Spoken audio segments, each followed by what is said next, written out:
नमस्कार कक्षा 10वीं वाले छात्र, अपना संस्कृत का त्रैमासिक परीक्षा का पेपर देख लीजिएगा। आपको इस पेपर का संपूर्ण उत्तर इसी वीडियो में मिलने वाला है। तो इस पेपर का हमारा पहला प्रश्न दिया जिसमें सही विकल्प चुनकर लिखना है, जो आपकी परीक्षा में 6 नंबर के आने वाले हैं। तो आपका पहला दिया है राम शब्दे षष्ठी विभक्ति रूपम अस्ति। तो पहले में लिखना होगा स वाला रामस्य। दूसरा आपका दिया है वयम शब्दे वचनम अस्ति। तो दूसरे में लिखना होगा स वाला बहुवचनम। तीसरा आपका दिया है जिसमें अवयव कौन सा नहीं है ये आपको बताना होगा। तो तीसरे में करेक्ट आंसर आपको लिखना है अ वाला मीना। चौथा देख लीजिएगा कोकिला इतिस्मिन् पदे प्रत्यय अस्ति। तो चौथे में लिखना होगा स वाला ता प्रत्यय। पांचवा आपका दिया है पंचमी विभक्ति अस्ति। तो किस में पंचमी विभक्ति है ये आपको बताना है। तो पांचवी में करेक्ट आंसर आपको लिखना होगा ब वाला फलाभ्याम। और इसके साथ ही यहाँ पर छठा देख लीजिएगा मनोरथा इतिस्मिन् पदे संधि अस्ति। तो मनोरथा में कौन सी संधि है ये आपको बताना होगा। तो छठे में करेक्ट आंसर आपको लिखना है ब वाला विसर्ग संधि।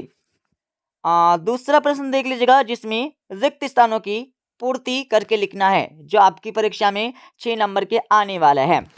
तो पहला आपका दिया, पहले का उत्तर आपको अपनी किताब से देखकर लगा लेना है। और दूसरा दिया आपका कुकुरा खालिस्तान ब्रह्मति। तो इसमें आपको लिखना होगा इत इश्ता, ये आपको लिखना होगा दूसरे का उत्तर। और तीसरा आपका दिया है जिसमें वनम इति पदस्य पर्याय पदम अस्ति। तो तीसरे में लिखना होगा का नम, ये आपको लिखना है।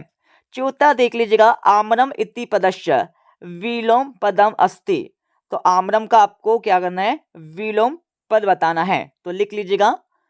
तो चौथे में लिखना होगा रसलाम। और आपका पांचवा दिया है मयूरा खालिस्तान इति नामाभ्यापि ज्ञायते। तो पांचवी में लिखना होगा अही बुक। अही बुक आपको यहाँ पर पांचवी को उत्तर लगाना होगा। और छठा देख लीजिएगा, छठी में आपको लिखना होगा अत्र। क्या लिखना है छठे में अत्र आपको लिखना है, ठीक है। और आप सभी यहाँ पर तीसरा प्रश्न देख लीजिएगा जिसमें सही जोड़ी का मिलान करके लिखना होगा। तो सही जोड़ी का मिलान कर लीजिएगा। जगन्नाथ, जगन्नाथ में कौन सी संधि है तो इसमें आपको लिखना होगा व्यंजन संधि। शीघ्रम में आपको लिखना होगा अचिरम। इंदिरा में आपको लिखना होगा वसवा। और दुर्लभम में आपको लिखना होगा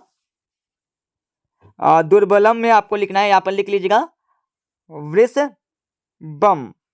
पितरों में आपको लिखना होगा द्वंद्व समास। और सत प्लस शील में आपको लिखना होगा सतशील, ठीक है। इस प्रकार से सही जोड़ी का मिलान हो जाएगा। और आप सभी यहाँ पर क्वेश्चन नंबर 4 देख लीजिएगा जिसमें एक वाक्य में उत्तर आपको देने होंगे, जो आपकी परीक्षा में 6 नंबर के आने वाले। तो आपका पहला दिया कश्य शोभा एकेन राजहंसेन भवति। तो इसका आंसर आपको लिखना होगा सरसा। सरसा आपको यहाँ पर पहले का आंसर लगाना है, ठीक है। और इसके साथ ही आप पर दूसरा देख लीजिएगा का पिपासिता मृयते। तो दूसरे में लिखना होगा चाटका। चाटका आपको दूसरे का उत्तर लगाना है। तीसरा देख लीजिएगा मनुष्य नाम मान रिपु का। तो तीसरे में लिखना होगा आलस्यम। आलस्यम आपको यहाँ पर तीसरे का उत्तर लगाना है। चौथा देख लीजिएगा नरा नाम प्रथमा शत्रु का।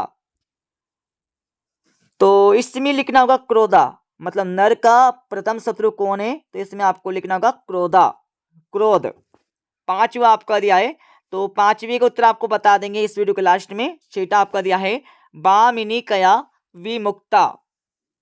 तो इसमें आपको लिखना होगा निज बुद्धया। निज बुद्धया आपको लिखना है, ठीक है, लिख लीजिएगा। और पांचवा प्रश्न आपका दिया है जिसमें क्या करना है शुद्ध वाक्य के समक्ष आपको आम लिखना होगा और अशुद्ध वाक्य के समक्ष आपको ना लिखना है। तो पहला आपका दिया है पठति इतिस्मिन् पदे लट लकारा अस्ति, तो बिल्कुल ये आम हो जाएगा। दूसरा आपका दिया है अन्य प्लस अपि अयादि संधि अस्ति, तो बिल्कुल हमारा आम हो जाएगा। और तीसरा आपका दिया है भानुदय इतिस्मिन् पदे दीर्घ संधि अस्ति, तो तीसरा भी आपका हो जाएगा आम। और चौथा आपका दिया है घनश्यामा इति पदे कर्मधारय समास अस्ति, तो इसमें भी आपको लिखना होगा आम, मतलब सत्य, ठीक है। और छठा आपका दिया है पराजयते इतिस्मिन् पदे उपसर्ग न अस्ति, तो पांचवा आपका ना हो जाएगा। और छठा आपका दिया है लभते इतिस्मिन् पदे प्रथम पुरुष अस्ति, तो छठा आपका हो जाएगा आम। अब आप सभी छठा प्रश्न देख लीजिएगा, और हाँ, सभी के उत्तर आपको बता देंगे इस वीडियो के लास्ट में। छठ में क्या पूछा है, अत्र जीवितम कीदृश जातम, तो इसका उत्तर आपको मिल जाएगा। अथवा आपका दिया है केसा माला रमनिया, इसका उत्तर भी आपको बता देंगे। सातवां आपका दिया है व्याघ्र कस्मात विवेति, अथवा आपका दिया है कुशलवयो वंशस्य कर्ता का, इसका आंसर भी आपको बता देंगे। अथवा आपका दिया है वृषभा कुत्र पपात, तो आठवें में क्या करना होगा, वृषभा कुत्र पपात, इसके बारे में आपको लिखना है। अथवा आपका दिया है, ठीक है।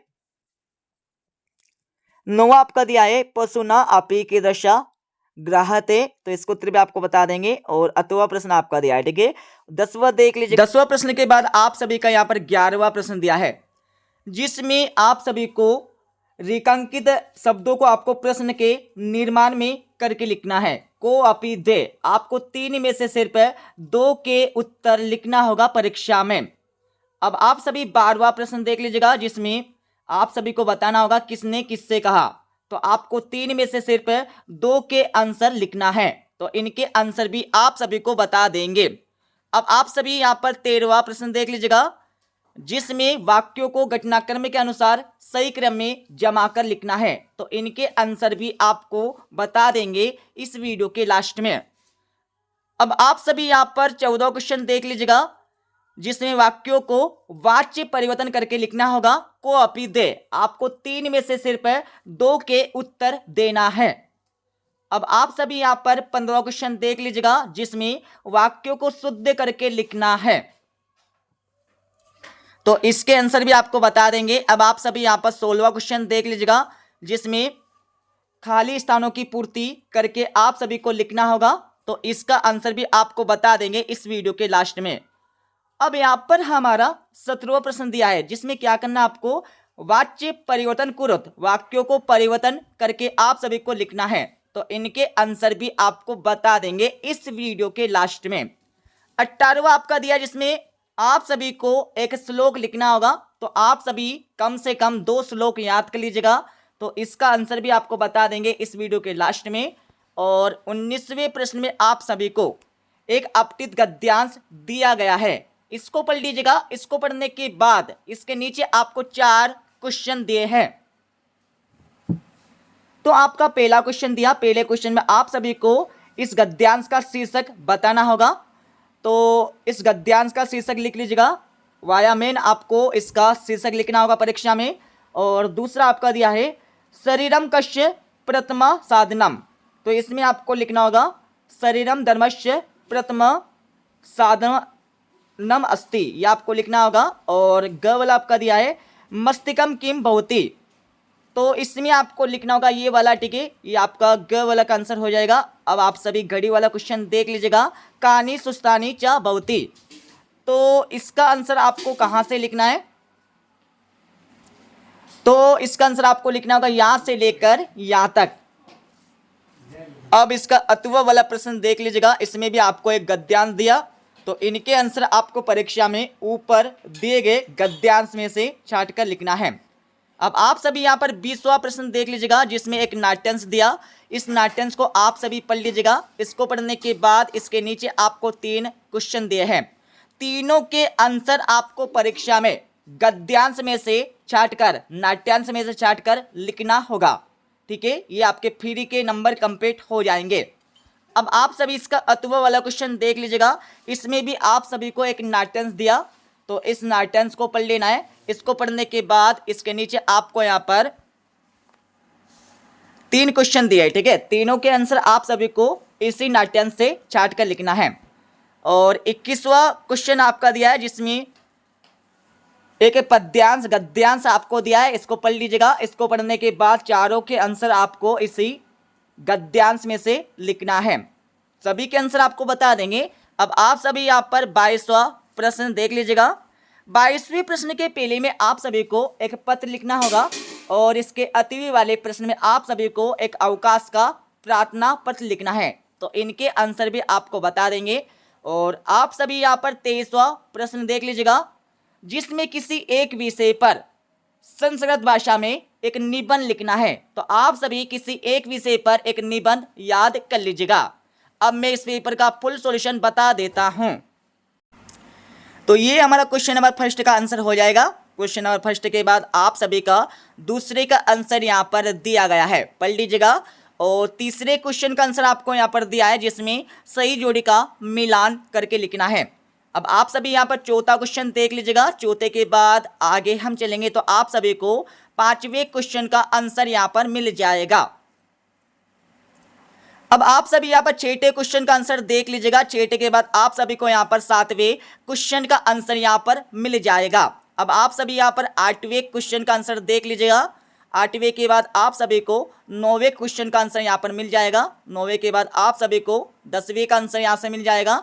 10वीं के बाद आप सभी को 11वें क्वेश्चन का आंसर यहाँ पर मिल जाएगा।